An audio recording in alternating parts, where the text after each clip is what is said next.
Welcome to Wyoming Country Living, where the skies stretch wide, the porch is always open, and the critters just keep coming. We're Kim and Chris, empty nesters who traded East Coast hustle for the wild peace of Wyoming. Each week, we're tackling homestead projects, wrangling our growing animal crew, and learning to live the country life one adventure at a time. Be sure to hit that like button and follow along so you don't miss a moment. And stick around till the end for our front porch question of the week. We're saving you a seat. When people hear that we moved to Wyoming, the first question is always, why Wyoming? Shortly followed by why here specifically, why Southeast Wyoming? The short answer, it just fits. The long answer, that's what this video is about. When we moved from Ohio, we knew that we were closing one chapter of our life and beginning the next. Our priorities had shifted. We didn't want a big house anymore. We didn't want neighbors right on top of us, which hadn't shifted. That's always what I wanted. We knew that we wanted a lot of land and a smaller house. We weren't just looking for a house, we were looking for a lifestyle. But not that lifestyle. One of the biggest factors for us when choosing Southeast Wyoming was travel. Between work trips and vacations, we needed rural, but not completely isolated. We also knew that we needed to be within relative proximity to a major airport. It made work travel and vacations easier. And one of my big priorities was it made visiting family a little bit easier. Our parents still live in the Pittsburgh area, and our youngest son stayed in Ohio. Southeast Wyoming gave us the space we wanted without completely cutting us off from the rest of civilization. We didn't land here quickly. We looked all over Wyoming. Amongst the places we looked, Gillette, Glen Rock, Saratoga, Casper, Glendo, Centennial, Laramie, Wheatland, Burns, Medicine Bow, Pinedale, Carpenter, Douglas, Kemmerer, Cheyenne, and Esterbrook. And each of those places had something we loved, but they also had something that made us pause. There is still one property that we talk about pretty frequently. We almost pulled the trigger. It was outside the town of Gillette, and it really was an amazing property. A nice farmhouse on 20 acres. It had an amazing front porch with views for miles. And a barn, which frankly is all I really wanted. But it was a big barn, like, I don't remember exactly, 40 by 80, maybe 50 by 100, something like that. And it was half barn with a dirt floor and half shop with a concrete floor. And a loft. And a loft. Yeah. It had a fenced-in pasture area in the back. It had a pretty overgrown goat area with a little goat house and a goat fence. But we had some reservations. I mean, from the outside, it looked perfect, like exactly what we were looking for. But the inside was a different story. The interior, frankly, needed a complete overhaul. And more than just cosmetic. Yeah, I mean, it was definitely dated and needed refreshed, but there were also a lot of signs of water damage, plumbing leaking, and stuff like that. And given that we were coming from our 100-year-old house that Kim had to have in Ohio, that should have had a motto, and that motto being, where do you think that water's coming from? There was evidence of water in the walls at this place. Yeah, I was not particularly keen on repeating that adventure again. And while we could have lived in it while it was being renovated, it really would have been a pretty big undertaking. And it was significantly more than I wanted to pay. Yeah, so it was over budget and had multiple projects. Yeah, the realtor we were working with agreed that it was overpriced and said that the listing realtor also agreed that it was overpriced for the amount of work needed, and that we probably could have negotiated them down if we had tried. But we ended up not going down that road. Yeah, it was a little bit further from the boys than I would have liked. It was also much further from a major airport. And so those considerations made us pass.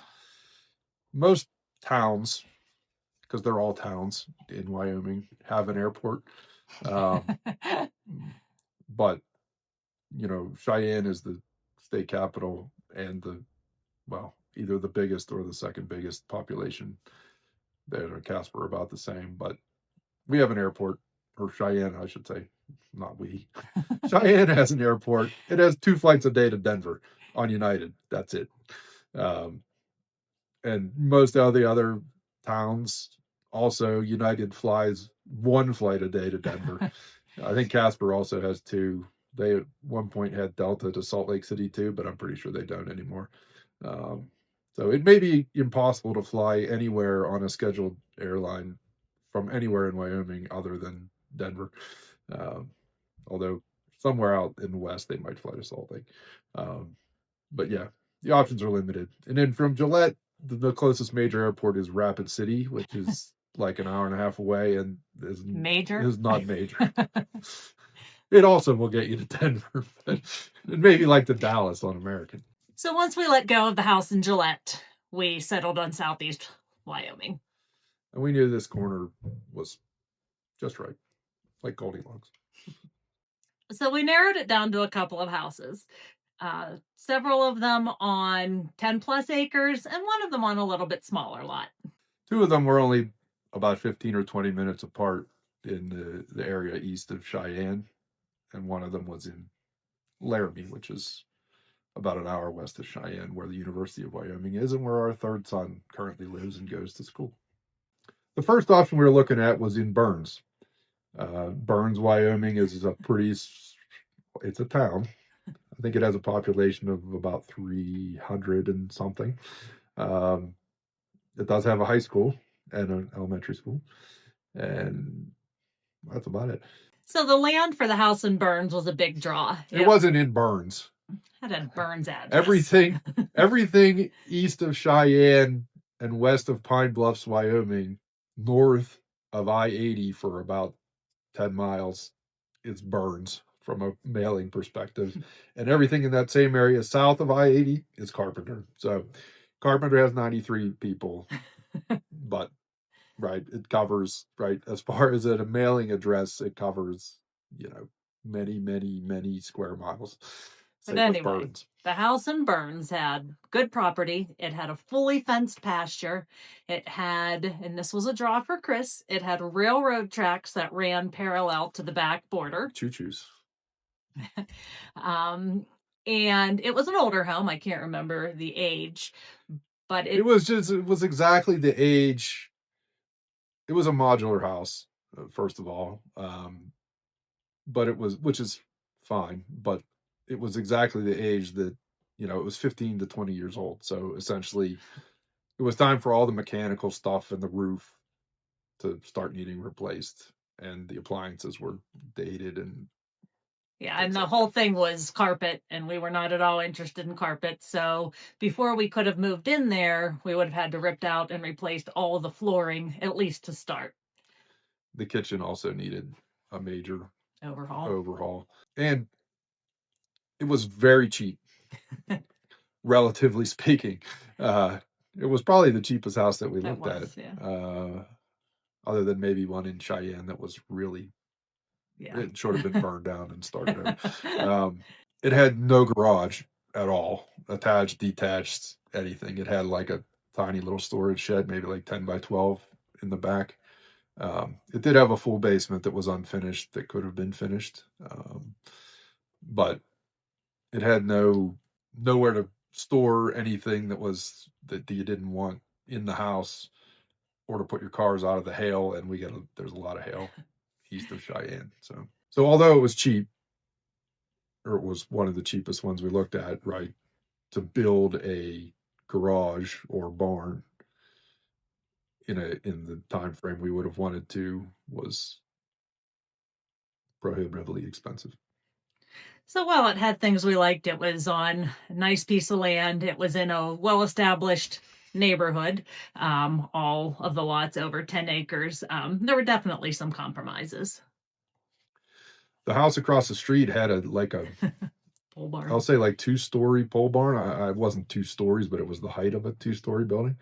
The first time we went to look at it, and the second time we went to look at it, that pole barn was a heap of twisted metal laying in their pasture because some big wind had come through and destroyed the thing. So we had a little windy out there and some issues if you build too high. So around the same time, we found a house in Laramie that we really liked. We liked it so much that we made an offer. Yeah, the house was very nice. I believe it was, or at least the center of it was a modular to start, and it had been added on to uh, several times, I think. It was nice. It was a nice house. I think it had 3 bedrooms, Yeah, and at least. it had a attached single garage. It had a detached 2-car garage. It had a barn. It was only on like 2 acres. Um, the location wasn't great. It was outside of Laramie, but it was by far the nicest place in the little neighborhood that it was in. Um, and it was kind of backed up on a major highway, not the interstate, but major highway coming out of Laramie. So the location and the scenery weren't the greatest, right? The proximity to Laramie was convenient. Proximity to the snowy range. Yeah. And the house was inside was lovely. The outside, we probably wouldn't have had to done anything inside that house. And the outside, right around the house was this elaborate rock garden that the people there had done, which I would have never taken care of, but maybe Kim would. But yeah, we saw it. We went and saw 2 or 3 other places that same day, a little bit farther out. And we decided to make an offer. It had been on the market for about a month, I think. Yeah. And yeah, 3 other offers were made the same day. We offered the full asking price, and we offered, like we said, we wanted an inspection. Well, we were getting a mortgage, so we had to have an inspection. We didn't really have an option and an appraisal. But we weren't going to ask for, anything short of like, the thing was structurally unsound, right? We weren't going to ask them to fix anything. And we got rejected out of hand because our full asking price offer was the lowest of the offers, and at least one of multiples of the others waived the inspection and appraisal, which you really can only do if you're paying in cash, and we weren't in a position to do that. So we didn't even get a counter offer. We just got summarily rejected. Yes. Rude. So we crossed that place off the list and kept looking. Yeah, and then I don't know, 3 weeks later, after we made a decision and we were under contract for where we ended up, we got a call from that realtor saying that deal fell through and it was back on the market, and were we interested in looking at it again? So, needless to say, we were not.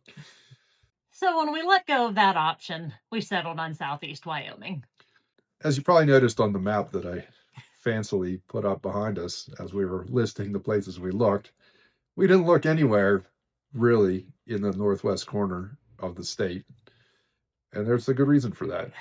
First of all, the entire northwest corner of the state is Yellowstone and Grand Teton National Park, which would be amazing. Well, which you can't buy a house in for the most part. And the areas immediately surrounding that are Jackson to the south and Cody to the east. And we're not in the income bracket that would permit us to buy something with the amount of land that we wanted in that area. Jackson is unattainable. It's the single most expensive zip code, I think. Well, definitely in Wyoming, but I think maybe in the entire Western United States. It's absurd. And Cody, which is outside the east entrance to Yellowstone, is getting that way because everyone who used to live in Jackson, who can't afford to stay there anymore, that's where they're moving. And so that's driving everything up there. And then, frankly, the people that were in Cody are getting pushed out and moving to Sheridan, which is a little bit farther east. So that kind of whole thing is expanding in that direction. So we did not really look in that area, A, because of economics, and B, because at the time Kim needed to travel around the state for work. But none of the places she needed to travel were in the northwest corner of the state. They were along I-25 and I-80, on the eastern half and the southern half. So it didn't really make a lot of sense to be up there. Now she doesn't have that job anymore that she needs to travel, so we could have gone Anywhere. wherever. But I still like the yeah, location. no, I'm not saying there's anything bad about it, but that did factor into why we ended up down here. But mostly it was proximity to, you know, an airport to get other places. Because as great as it is here, I get stir crazy really quickly, and I need to go other places. And she likes to visit people. I just want to go somewhere else. So the house that we ended up purchasing was in the town of Carpenter. It was in the zip code of Carpenter. True. It's not in the Sorry, town. not in It's the not in the town. town of Carpenter. Which, if you drive by Carpenter, there is a flashy sign that says the population is 93 and there are no services, so don't get off the highway here. So, There is a post office. no, well, that's not the kind of service people are looking for in their car on the way by, I don't think. So this house was actually new construction. It was still being worked on. This allowed us to choose the appliances and kind of watch the last couple of stages of construction. Yeah, it's in a subdivision, Yeah. I guess, um, of I've 16 lots, each of which is 12 to 13 acres. So, somebody carved off a chunk of their giant farm and subdivided it into 16, 13-acre parcels and, sold them off, or was attempting to sell them off. They're not all sold off. But of those 16 lots, there's currently 7 houses constructed.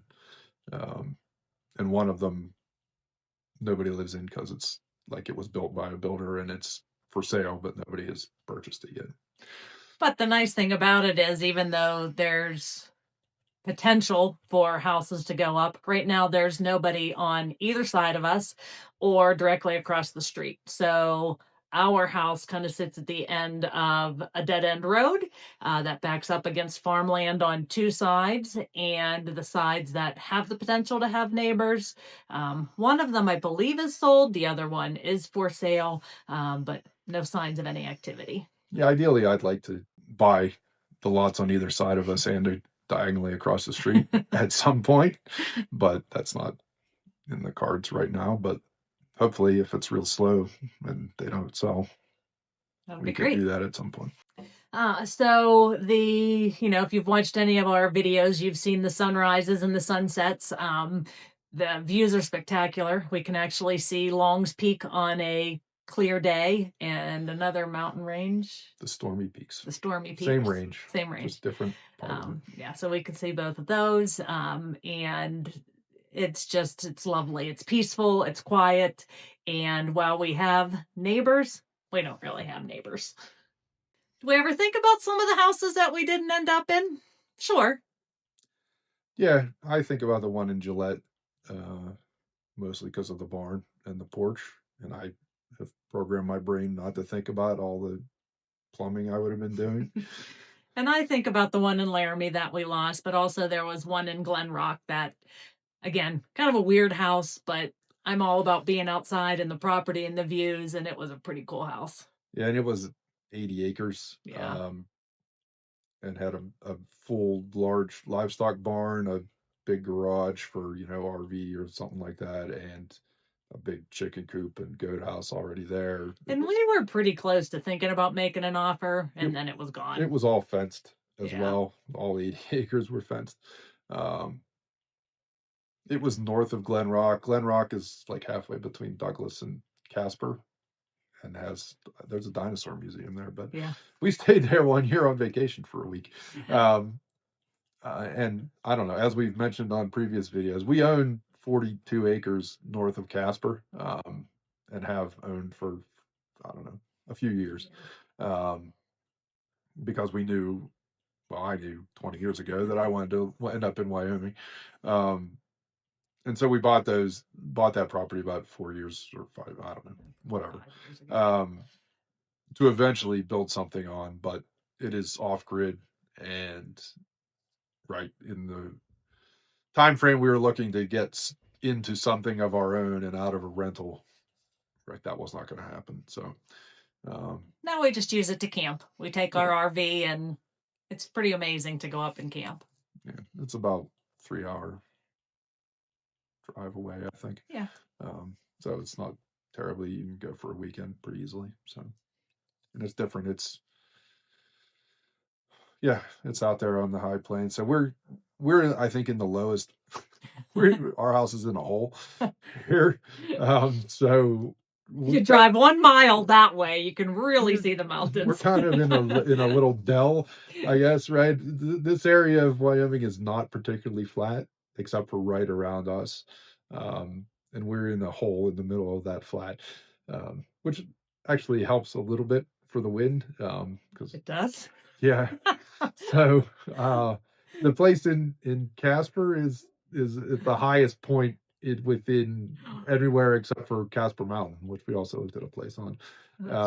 And so yeah, it gets the full force of the wind and the weather there. Yeah, when we were in the camper this summer when a couple storms blew through, and yeah. All right, so this wasn't necessarily about finding the perfect house. We wanted a smaller house than we had. Well, the last time we moved, we wanted a smaller house. Yeah, too, we were going to downsize from Pennsylvania to Ohio. And got one 25% bigger. But yeah, this was by far the smallest house we've ever owned. But there's only 2 of us, so that made sense. But Kim keeps acquiring more animals, so 2 of us and 5 dogs. It's a little bit more crowded than I anticipated. So, as you've seen in some of the videos, we are working on getting the basement finished, at least so that we can, split everybody up and have a little bit more space. And more room for Christmas trees. Very important. So it was all about finding the right spot to build the life that we wanted here in Wyoming. Right. We wanted to be away, but still able to get other places and other people, select other people to get to us if they wanted to come visit. And while there were some really cool places that we looked at, and there's definitely some more amazing places in Wyoming that you could live, I'm thrilled with where we've ended up and what we've done so far. When I bought the land in Casper, I bought it. Actually, when I brought my son, who's at the University of Wyoming, out here to visit the University of Wyoming, and Kim did not come. So I bought it without her, without her seeing it. And she had told me on numerous occasions that her dream was a house in the pine trees, with a nestled in the mountains with a stream.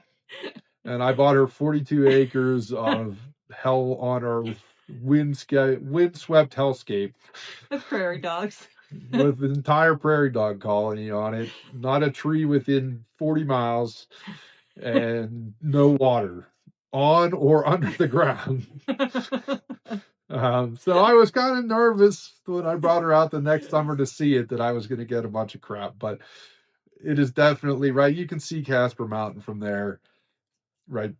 Looking at Casper Mountain from there is kind of looking like at one of the Appalachian ridges in the eastern part of the country, right? It's just a long ridge line, right, that has no great prominence and no great, jut or high peaks or anything like that. So, it doesn't look like the Tetons, and it doesn't look like anything or the Front Range of the Rockies or anything like that up there. But you can't see it from there. So technically there's mountain views. And we can see Long's Peak and the Stormy Peaks, which are impressive from here. But, if you want to get real close to those views, you got to have the scratch. And, the Catholic school teachers don't make the scratch. So we got what we got. And it's completely different than I think either of us had in mind as far as, moving out west and what we would see. But it's really cool, right? I mean, if you've watched Gladiator and you see at the beginning and the end, Russell Crowe walking through, the fields of wheat and, in Elysium, it's kind of like that at sunset. Yeah, it's beautiful. Again, I would pick it. I'd pick it again. And that's how we ended up here. So for, I don't know, the one person who asked, This one's for We you. made a video just for you because Kim was gone all week and we didn't do any projects and had nothing else to record. But stay tuned because there's more progress on the basement coming up. And let us know in the comments if, this kind of content about us talking about things with cool backgrounds. Or, we do travel a lot too. And, we made one last year of the one cruise we went on to Alaska, but we've gone a bunch of other places and didn't necessarily make too many videos of that, but we could. So if you're interested in other things besides the projects that we're doing here, let us know. We can make videos out of that stuff too. For now, bye-bye.